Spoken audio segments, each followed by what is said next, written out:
The leather notebook digs into my palms. Grandmother's gift, now worn smooth from years of documenting every slight, every absence, every moment I wasn't enough.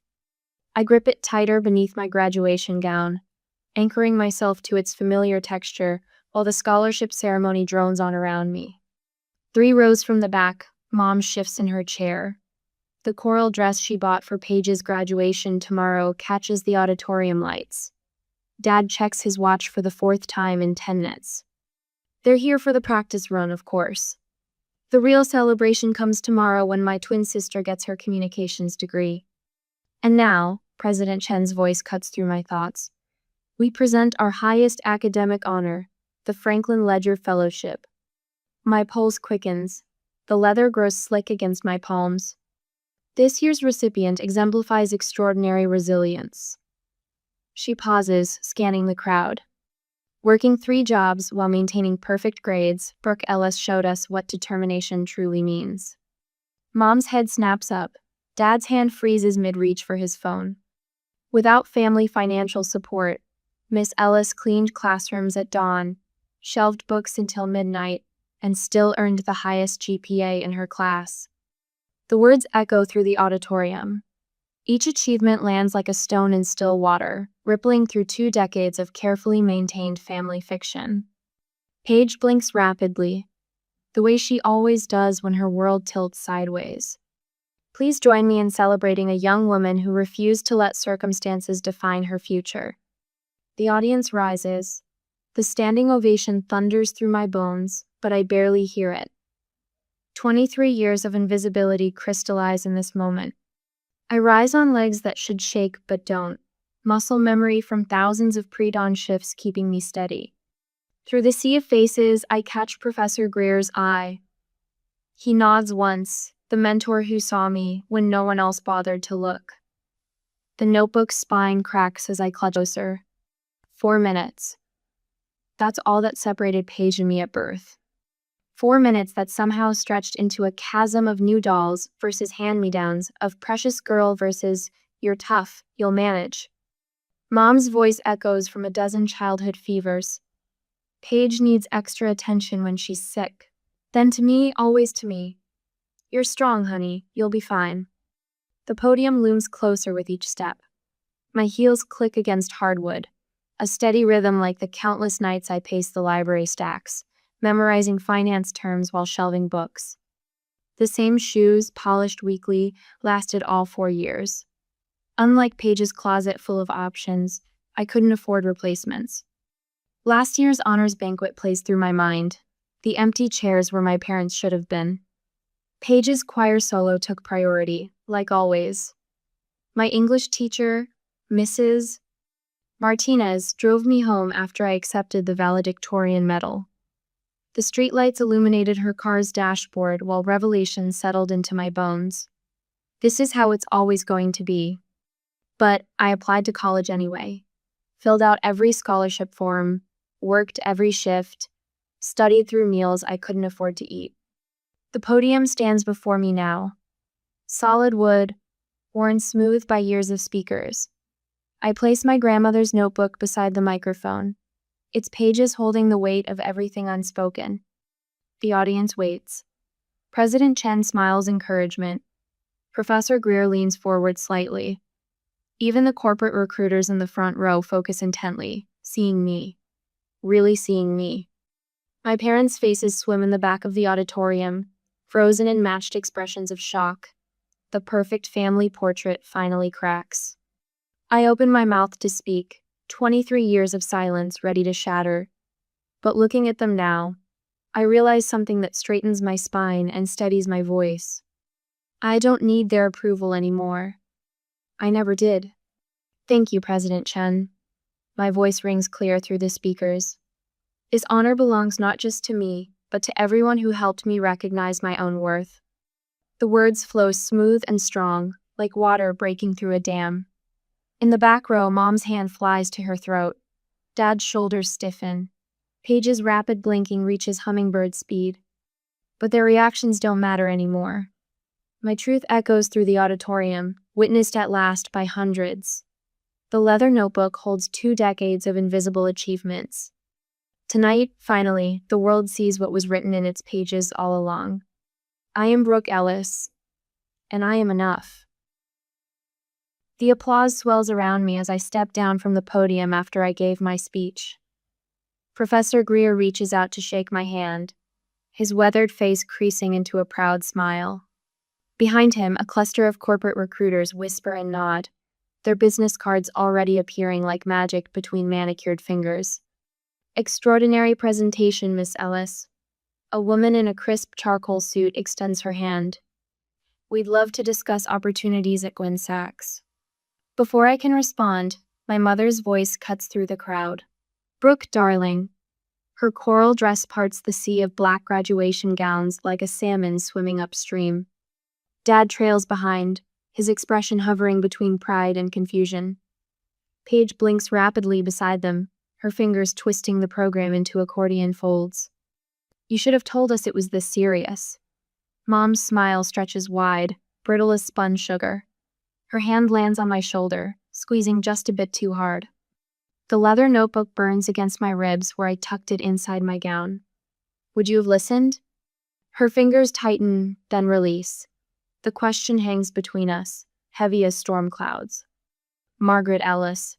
Mom turns to the Goldman recruiter, social autopilot engaging. I'm Brooke's mother. We're just so proud of her achievement. Achievement. Singular. As if the last 4 years could be condensed into this one moment of public recognition. A memory rises, sharp as broken glass. Senior year, college acceptance letters spread across our kitchen table. Mom beaming at Paige. We'll cover everything at Michigan, sweetheart. Your father and I want you to focus on the full college experience. Then, turning to me, you're smart, Brooke. You'll figure it out. $80,000.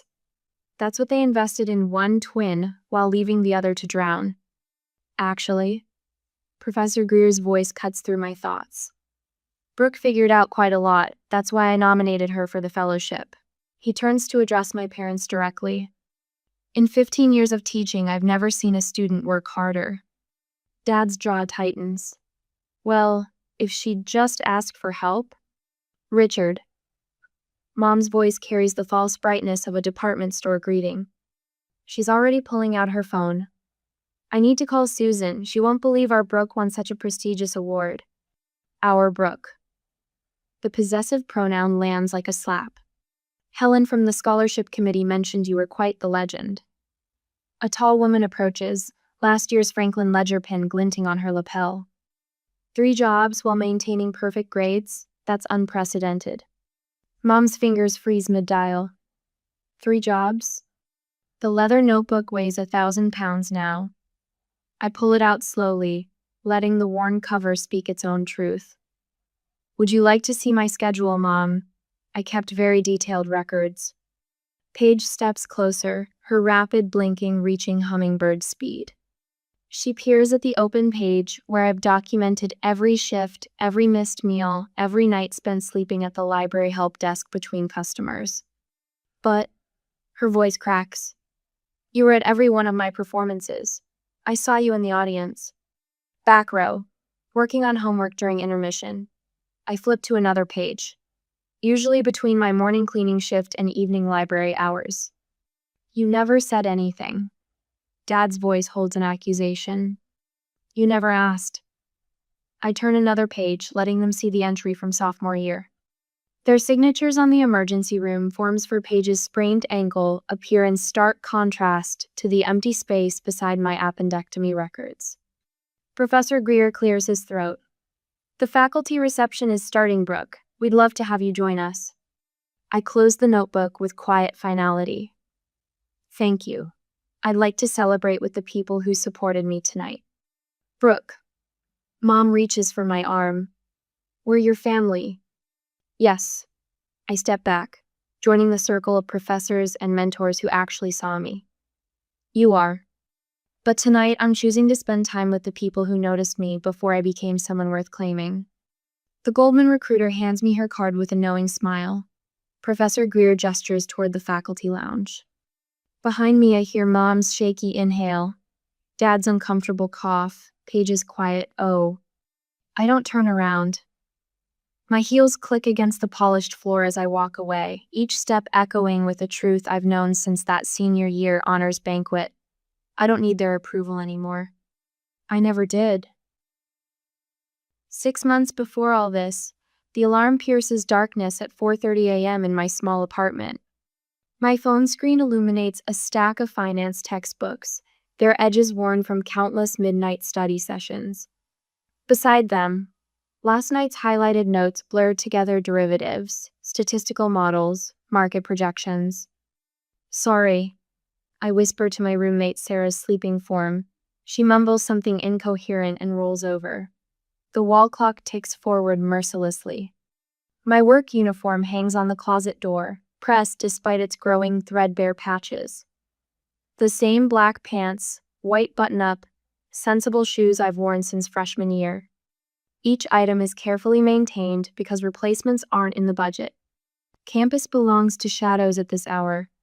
My footsteps echo across empty sidewalks while stars fade above century-old buildings.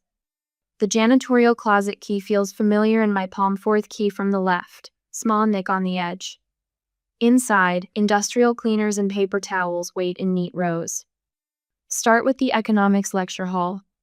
20 minutes per classroom if I maintain my usual pace. Sweep, wipe, disinfect. My hands know the routine without conscious thought, leaving my mind free to review formulas for next week's midterm. Standard deviation equals the square root of variance. I recite under my breath, pushing the buffer across worn linoleum. Variance equals the sum of squared deviations from the mean divided by. Morning light creeps through tall windows, painting golden rectangles across freshly cleaned floors. 6 classrooms down, 2 to go. My stomach growls, reminding me yesterday's apple was my last real food. The dining hall won't open for another hour. Professor Chen arrives early to the finance department, briefcase in hand. She nods as I gather my cleaning supplies. Brooke, midterms coming up? Yes, Professor. Statistical analysis on Tuesday. Her eyes soften with something that might be a concern. I look away, focusing on coiling the vacuum cord. I don't need pity. I need to finish this shift and get to the library before my first class. The campus wakes slowly. Students drift past in expensive sweats, carrying steaming coffee cups. A group of girls laugh about last night's party. One of them wears the same North Face jacket Paige posted on Instagram yesterday. Early birthday gift from Mom and Dad. Love you guys so much. My phone buzzes. Another Instagram notification. Paige lounging on a beach in Cancun, fruity drink in hand. Spring break with her sorority sisters, all expenses paid. The caption reads, "Living my best life. Blessed." The library help desk chair creaks as I drop into it at 8 a.m. 3 textbooks spread open before me, notebook balanced on my knee. 20 minutes until my first class. Just enough time to review Chapter 7 if I skip breakfast again. Numbers swim across the page. My hand shakes slightly as I highlight key formulas. When did I last eat something substantial? Thursday dinner, maybe? The free pizza at the economics club meeting. You look terrible, Sarah says bluntly when I return to our room that night. She's curled on her bed, a psychology textbook open beside her. When's the last time you slept more than 4 hours? I shrug, dropping my backpack beside my desk. I'm fine. You're not fine, you're barely upright. She watches me pull out my notes. The utility bill cleared, by the way. Don't worry about your half this month. Sarah? Shut up and accept the help, Ellis. Her tone brooks no argument. You'd do the same for me. But I wouldn't, because no one in my life has ever taught me how to accept help gracefully. I stare at my finance homework until the numbers blur completely, and I fall asleep. The breaking point comes during Tuesday's midterm. Professor Greer's statistical analysis exam sprawls across my desk, but the formulas I've memorized dissolve into meaningless symbols. My hands tremble. The room tilts sideways. Someone calls my name from very far away. Then darkness swallows everything. I wake to fluorescent lights and concerned faces. The health center's paper-covered exam table crinkles beneath me. Professor Greer stands near the door, arms crossed. Exhaustion and mild malnutrition, the nurse says crisply. When did you last eat a proper meal? I try to remember, but the days blur together. Professor Greer's frown deepens. I found your work schedule, he says quietly. 3 jobs plus a full course load. Why didn't you apply for a teaching assistant position? The stipend would cover. I didn't think. My voice cracks. I'm used to handling things alone. He pulls a chair closer. Miss Ellis, I've watched you for months. Your analysis of market trends is graduate level.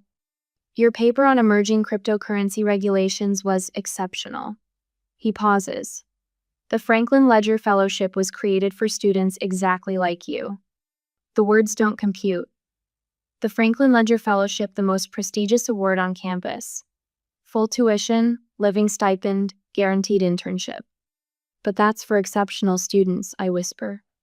Yes. His eyes hold mine. It is. The nurse returns with juice and crackers. My hands shake as I reach for them. Small bites, she instructs. Your body needs time to readjust. Professor Greer stands. Rest today. We'll discuss the fellowship nomination tomorrow. He stops at the door. You've earned this, Brooke. Allow yourself to accept it. After the rest at the emergency room, I return to my apartment. That night, I curl in my bed with grandmother's notebook. Its pages hold years of carefully documented invisible achievements. Academic awards accepted alone. Medical bills paid in secret. 3 jobs balanced against perfect grades. But tonight, I add something new. The first entry that feels like hope instead of evidence. Professor Greer sees me, really sees me, and he thinks I'm worth investing in. Sarah's gentle snoring fills our dark room. For the first time in years, I close my eyes without setting an alarm. Tomorrow will bring new challenges, but tonight, just for tonight, I allow myself to rest. The fellowship email arrives 3 weeks later. I read it 7 times, each word sinking deeper. Pleased to inform you. Exemplary academic achievement. Demonstrated resilience. My thumb hovers over Mom's contact information. The last text from her was 2 months ago. Don't forget Paige's spring concert. I set the phone down without calling. This moment belongs to me first. To the girl who cleaned classrooms at dawn, who studied through meals she couldn't afford, who built herself into something extraordinary while no one was watching. The girl who finally learned she was enough all along. The next day at campus, Professor Greer smiles when I tell him my decision. They'll find out eventually, he says gently, at the ceremony. I know. I trace the worn edges of my notebook. But I need to own this victory myself before they try to claim it. He nods, understanding in his eyes. Well then, Miss Ellis, shall we discuss your interview preparation? The momentum shifts after that. Professor Greer arranges a teaching assistant position with flexible hours. The library supervisor adjusts my schedule around fellowship commitments. Sarah implements what she calls Operation Force Brooke to sleep sometimes. My new support network grows slowly, carefully. The graduate student who leaves sandwiches from the cafeteria when I work late. The study group that becomes family over shared textbooks and coffee. Professor Chen offering career advice between classes. For the first time, I understand what it means to be seen, to be valued, to be worthy of investment. The ceremony invitation arrives in March. Heavy cream paper, gold embossing. Family attendance requested, it reads. My hand doesn't shake when I finally make the call. Mom, I won something. It's kind of a big deal. A day after the ceremony, the diploma catches the afternoon sunlight, gold lettering shimmering against heavy cream paper. 3 certificates fan across my desk. Outstanding academic achievement, Franklin Ledger Fellowship, Department Honors in Finance. My fingers trace the raised seal on each one, muscle memory from countless nights counting tips at the campus coffee shop. My phone buzzes. Another job offer. This one from Goldman Sachs. The fourth today. I open my grandmother's notebook, comparing the Boston position's details against my carefully crafted criteria. Higher starting salary. Better advancement track. 3,000 miles between me and Michigan. Perfect. The next week, I went to my sister's graduation ceremony. Brooke. Mother's voice carries through the student union's open doors. Stand with your sister for photos. Paige shifts in her coral dress, her own communications diploma clutched loosely. Mother positions us against a brick wall, camera raised. Closer together, girls. Brooke, fix your hair. Paige, that beautiful smile. The same directions she's given since our first day of kindergarten. Only now Professor Greer watches from across the courtyard, his expression thoughtful. Now the university president pauses on her way past, noting the family dynamics with shrewd eyes. Richard, Mother beckons father over. Come meet Dr. Anderson. She's chair of the finance department. Our Brooke has done so well there. Our Brooke. The possessive pronoun lands like a stone in my stomach. Father extends his hand, all corporate polish. Richard Ellis. We've always known Brooke had potential in finance. Takes after my side of the family. Professor Anderson's eyebrows lift slightly. She was there last semester when I fainted during office hours, too hungry to focus after 3 straight night shifts. She knows exactly how much family support I received. I step away from the photo opportunity, circling through clusters of proud families to deliver my prepared thank you notes. Professor Greer, the library supervisor who approved my flexible schedule. The scholarship committee members who saw past my lack of extracurriculars to recognize raw determination. Miss Ellis, a recruiter from Deloitte touches my elbow. Have you considered our Boston office? The starting bonus is competitive. Thank you, Boston? Mother materializes beside me. But that's so far. Richard, did you hear that? Surely one of the Michigan firms would be more suitable. Close to family. I meet the recruiter's eyes. I'll email you my decision by 5. The reception flows around us, champagne toasts, proud parental speeches, siblings squabbling over restaurant choices. I stand at its edges, watching, documenting. Mother snaps photos she never bothered to take before. Father drops names and hints about connections he could provide. Paige blinks rapidly, processing the shifting landscape where she's no longer the automatic center of attention. My phone chimes with her text. Mom keeps asking about my career plans now. Thanks a lot. The sun slips lower, casting long shadows across the quad. Parents begin herding graduates toward celebration dinners. Mother grabs my arm as I reach for my bag. We have reservations at Giovanni's. Her fingers dig in slightly. Your father's treating, a special dinner for our accomplished girls. I gentle myself free. Actually, I'm having dinner with my study group. We made plans weeks ago. But, Mother's eyes fill with tears. We should be together as a family, especially now that. She gestures vaguely at my certificates. Now that what, Mom? Now that I've proven myself worth celebrating. That's not fair. We always believed in you. No. The word comes quiet but firm. You believed in my ability to handle being ignored. There's a difference. Father steps forward, checkbook appearing like a shield. Look, if this is about money, I can help with graduate school. We should have offered sooner. I've already accepted a fellowship at Boston University.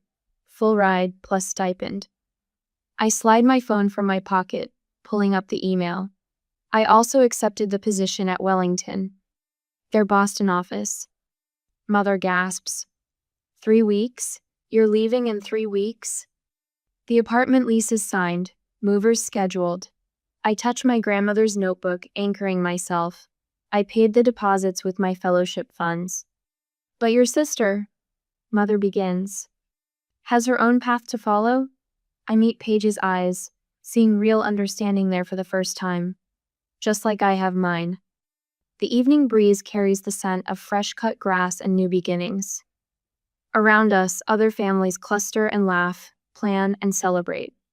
But here in our little bubble of reckoning, the only sound is the soft thud of carefully constructed fiction collapsing under the weight of truth. I shoulder my bag, certificates secure inside. Thank you for coming to the ceremony. I have dinner plans to keep. Mother reaches for me, tears spilling now. We're sorry, honey. We never meant. I know. The words come softer than I expected. But I needed that before I proved myself worthy. I needed it when I was hungry and scared and alone. I needed it every time you chose Paige's smallest moments over my largest ones. I turn away, then pause. Look back one final time. I don't need it now. With this burden taken off, I direct myself to my study group cafe. The study group waits at our regular table in the library cafe. These brilliant, broken strivers who became my real family. We raise plastic cups of cheap champagne, celebrating survival and success and the power of deciding our own worth. My phone lights up with Mother's incoming call. I silence it, smiling as Maria launches into her favorite story about my first all-nighter in the accounting lab. Soon we'll scatter to our separate cities, separate lives. But tonight we're together, these people who saw me before any awards made me visible. The certificates in my bag hold more than academic recognition. They're permission slips for the future I chose. Proof that the quiet girl with the worn notebook knew her own value all along. I just needed the world to catch up. 3 weeks later, the last box seals with a satisfying snap. 3 years of textbooks, budget spreadsheets, and hard-won independence packed away for Boston. My grandmother's leather notebook rests on top, waiting. A knock echoes through the half-empty apartment. 3 sharp raps, then 2 softer ones. Mom's signature pattern, unchanged since childhood. Brooke? Her voice floats through the door. We brought some things for you.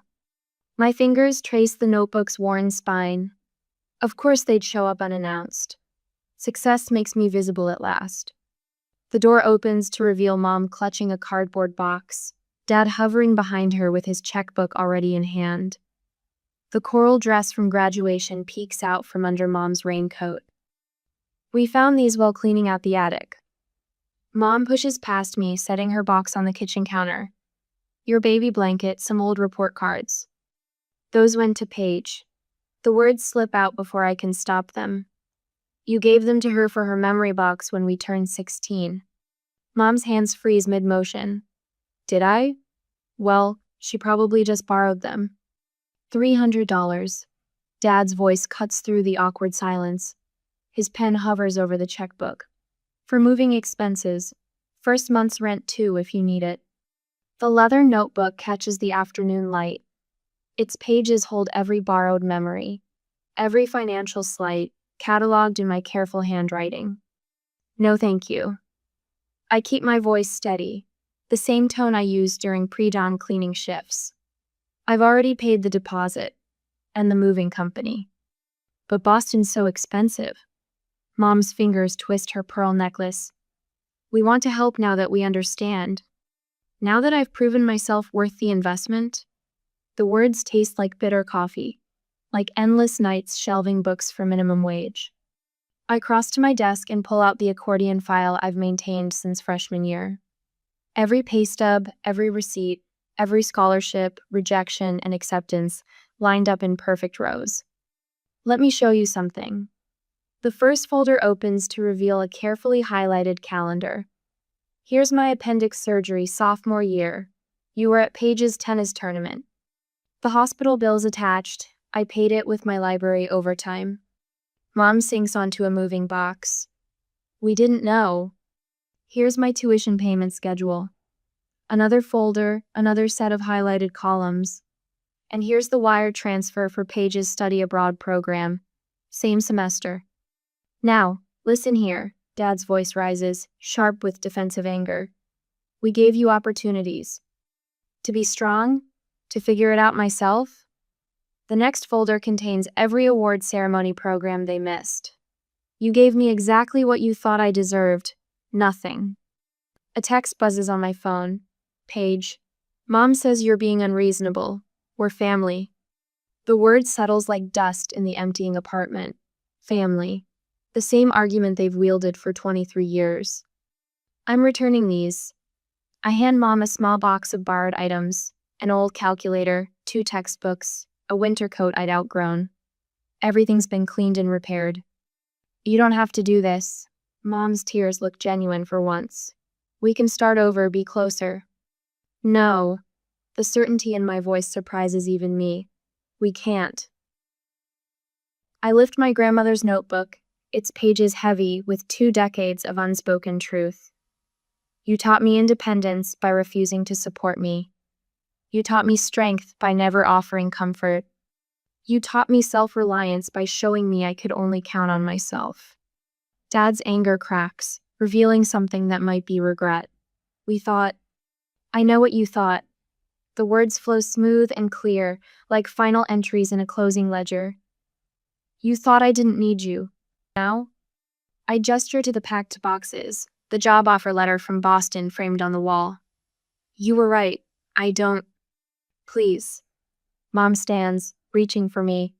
Don't punish us for finally seeing you. This isn't punishment. I step back, my spine straight from years of carrying my own weight. This is independence, the kind you always said you valued. Paige appears in the doorway, her rapid blinking betraying her distress. You can't just leave. I've been leaving since we were 5 and you got the new bicycle. The memory rises, sharp and clear. I just didn't have anywhere to go until now. The silence stretches between us, 23 years of invisible labor laid bare. Mom's tears turn messy, genuine grief replacing manipulation. Dad's shoulders slump, his checkbook forgotten. And Paige finally stops blinking, really seeing me for perhaps the first time. I'll send my new address once I'm settled. I open the door wider, a clear dismissal. We can talk about boundaries then. They file out slowly, trailing missed opportunities and too late remorse. The door closes with a soft click that echoes like certainty. I stand alone in the apartment, surrounded by boxes labeled with my future. The leather notebook warms in my hands, its pages containing everything I am, everything I've survived, everything I've become. I am Brooke Ellis, and I am free. 3 years after settling in Boston, I have started developing my career. The morning sun streams through floor-to-ceiling windows, painting golden stripes across my desk. From the 32nd floor of one financial center, Boston spreads below like a promise kept. My fingers trace the worn leather spine of grandmother's notebook, now surrounded by industry awards and bound quarterly reports. Miss Ellis, Sarah, my intern, hovers in the doorway. Dark circles rim her eyes, familiar shadows I remember from my own college days. I finish the Miller audit, but something doesn't add up in the third quarter projections. I wave her in, gesturing to the chair across from me. Show me where you're stuck.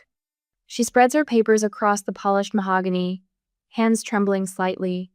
The same tremor I used to hide during dawn shifts cleaning classrooms, during midnight hours shelving books.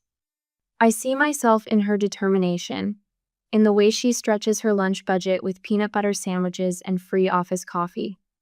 Walk me through your process, I say, using the words Professor Greer once offered me like a lifeline. While Sarah explains, my phone buzzes. Mom's weekly text. Thinking of you, sweetie. Dad and I saw your company mentioned in the journal. A year ago, her words would have tied my stomach in knots. Now they float past like autumn leaves on the Charles River below. Notable but no longer earth-shattering. Sorry, Sarah mumbles, misreading my momentary distraction. I know you're busy. I have all the time you need. The words emerge fierce and certain. Someone once made time for me when I needed it most. Later that day, walking into my weekly therapy session, I notice Dr. Chen has rearranged her office. The afternoon light catches her silver hair as she settles into her chair. How are things with the mentorship program? Growing. I sink into the familiar leather couch. We're up to 15 students now, full scholarships plus living stipends. She nods, knowing the weight behind those numbers. We've spent months untangling the complex web of family dynamics, of being the strong one who never needed help until I almost broke from carrying the weight alone. And the birthday celebration last week? My lips curve, remembering. No forced smiles or careful conversations about Paige's latest achievements. Just my chosen family, Sarah and the other mentees, Professor Greer and his wife, colleagues who've become friends. For the first time, the candles on my cake lit up faces that truly saw me. The buzz of my phone interrupts. Dad's annual birthday call, 3 days late. His voice carries the same awkward distance it has since the graduation ceremony, since I stopped pretending his approval meant anything. The Boston partner mentioned you're doing exceptional work. Thank you. Simple words, neither seeking nor rejecting. Progress, Dr. Chen would say. Paige visited last month, alone. We walked the public garden, feeding ducks and carefully navigating the space between sisterhood and history. I never understood, she said, watching a mother swan guide her cygnets. How hard you worked, how much they missed.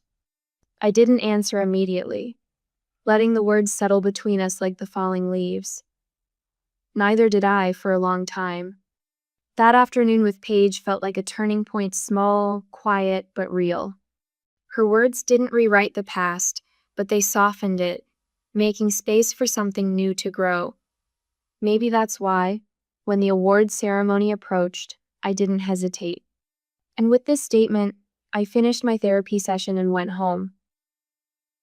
The next week after the ceremony, the Industry Excellence Award sits on my credenza, crystal catching the late afternoon sun. The ceremony invitation said, "Family welcome," the same words that once sent anxiety spiraling through my chest. This time, I did it without expectation or dread. They came anyway. I spotted them in the back row, much like that first graduation ceremony. But everything had shifted, like tectonic plates, moving inches over years until the landscape transformed completely. Their presence or absence no longer defined my worth. The Ellis Family Scholarship for Independent Students launched last quarter. The selection committee meeting runs late, files spread across the conference room table. Each application tells a story I recognize: the carefully calculated budgets, the multiple jobs, the quiet determination to build something from nothing. Your grandmother's quotations really resonate with the applicants, Professor Greer mentions, sorting through essays.